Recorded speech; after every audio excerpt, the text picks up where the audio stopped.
Hi guys, happy Monday again and welcome to the second part of the double-header feature matches that were played on Friday.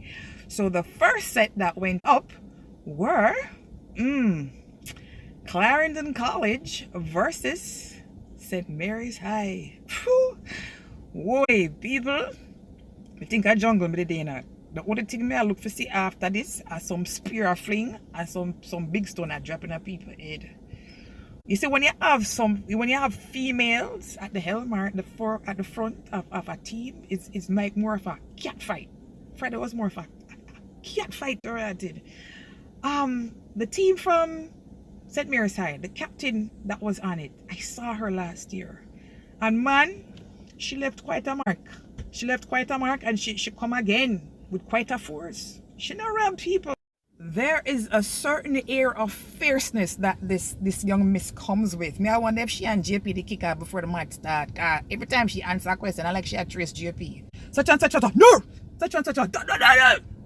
At one point when JP asks a question and she answer and she have to repeat, it's like she little more she go for say, stick broken ears, JP. You know me I say, right? But nonetheless, it was a very adrenaline pumping type of match. It kept you on your feet. Despite the low scores at the end, it was still a great match. And I noticed that this year, for most of the schools where there is a female that's a captain, it's usually a very strong-willed, a very assertive.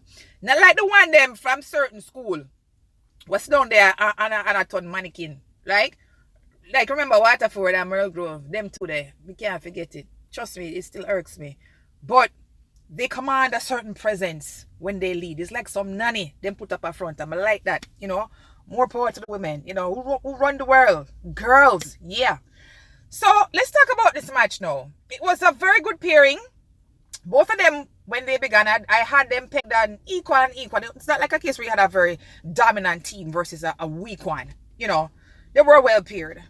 The issue I had with Clarendon, however, carelessness again, especially in the buzzer section. People don't take the time to listen.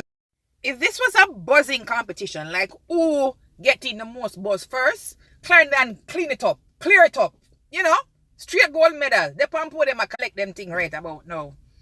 But I'd have to say about 80% of the buzzer section was dominated by Clarendon in terms of touching the buzzer, not saying the right answers, right? Them play themselves. It was like Clarendon versus Clarendon, right?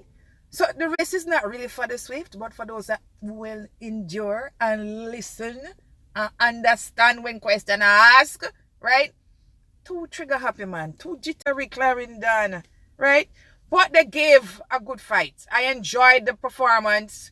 I remember at one point, St. Mary's, when they kept being beaten to the buzzer, you could have seen the frustration pan Nanny face, and Nanny me a call her. Nanny did like, left it, when them I touch it, fuck!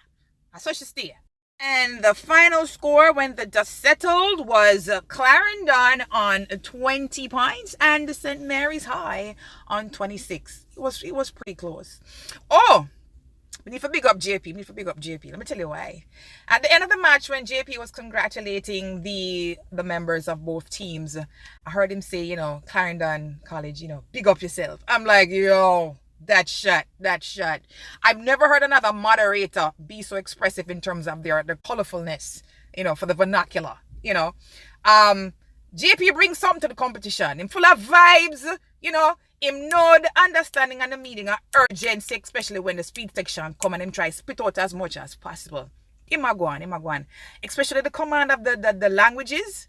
Him not sound like some other moderator was sound like a hot pot to them and near more time when they might try to pronounce the thing. So big up yourself, JP. I'll see you guys in the morning.